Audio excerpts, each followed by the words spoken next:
దీనిలో ED involvement కూడా ఉంది. ఆల్రెడీ ఒకసారి విజయసాయి రెడ్డిని ఇంతకుముందు పిలిచి విచారించారు. రెండోది, ఈ కేసులో విజయసాయి రెడ్డితో పాటు ఆయన వియ్యంకుడు దానికి సంబంధించి అరబిందో ఫార్మాకి సంబంధించి కేటాయింపులు జరిగినాయి. అక్కడ విక్రాంత్ రెడ్డి కూడా ఉన్నాడు దీనిలో. విక్రాంత్ రెడ్డి సుబ్బారెడ్డి గారి తాలూకా కాబట్టి విక్రాంత్ రెడ్డి, సుబ్బారెడ్డి, విజయసాయి రెడ్డి, అరబిందో వారు వీరి వియ్యంకుడే.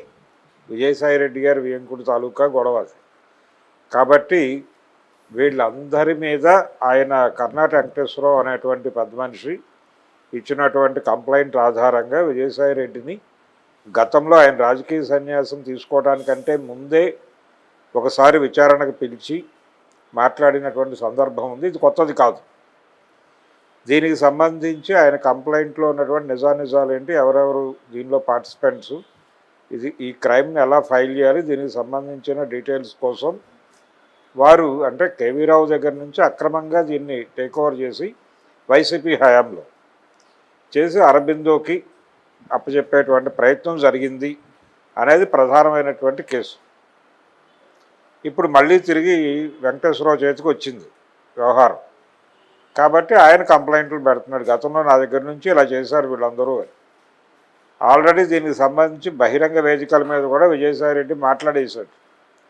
నాకే సంబంధం లేదు, నా వేంకుడిని చూపించి అంటే అరబిందో ఫార్మాని చూపించి నన్ను దానిలో ఇరికించే ప్రయత్నం చేస్తున్నారు అనేది ఆయన ప్రధానమైన ఆరోపణ.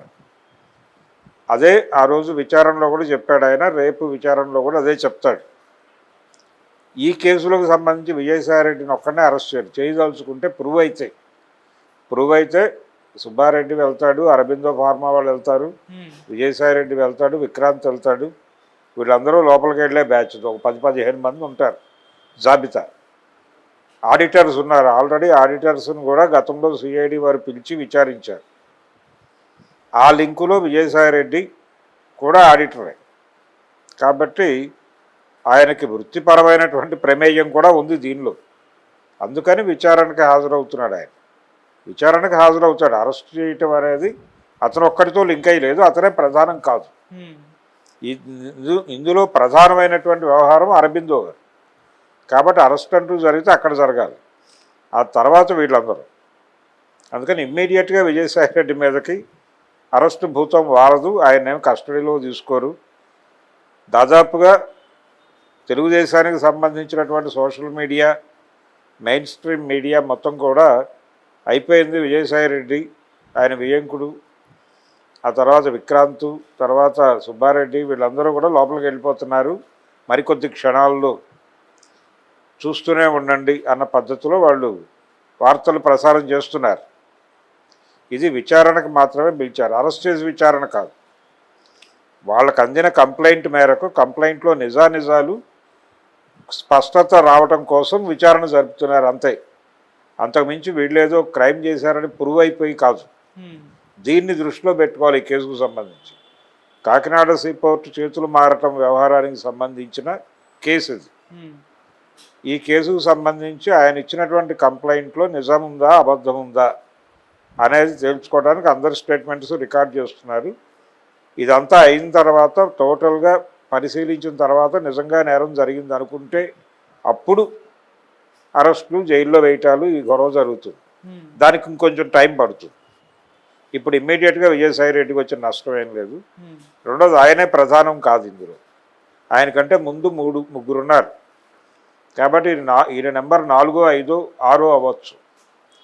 అందుకని విజయసాయి రెడ్డి కూడా పెద్ద టెన్షన్ ఏం పట్టలేదు. ఇంతకుముందు ఆల్రెడీ విచారణకు వెళ్ళొచ్చాడు ఆయన. ఇది కొత్త కేసు కాదు, కొత్తగా పెట్టారు, ఆయనకి ఏదో షాక్ ఇచ్చారు అన్నట్టు మాట్లాడుతున్నారు. షాక్ ఏం కాదు, ఆయన ఆల్రెడీ తినేసిన షాకే ఇది, కొత్త షాక్ ఏం కాదు. కాకపోతే రాజకీయ సన్యాసం తీసుకోవడానికి ముందు విచారణకు వెళ్ళాడు, తీసుకున్న తర్వాత ఇప్పుడు వెళ్తాడు, అంతే తేడా. అండ్ వీటన్నిటికీ భయపడి ఆయన బీజేపీలోకి వెళ్ళే ప్రయత్నాలు చేస్తున్నట్టు కూడా ప్రచారం చేస్తున్నారు సార్, నిజమే అంటారు సార్? ఇప్పుడు రాజకీయ సన్యాసం అనేది ఆ రోజు అభిప్రాయమే, అది ఎప్పటి అభిప్రాయం కాదు. ఆయన తిరిగి రాజకీయాల్లో పాల్గొవచ్చు, బీజేపీలో చేరొచ్చు. బీజేపీతో సంబంధాలు పెట్టుకునే పరిస్థితి ప్రతి కేసున్న పొలిటీషియన్కి అనివార్యంగా ఉంది కదా.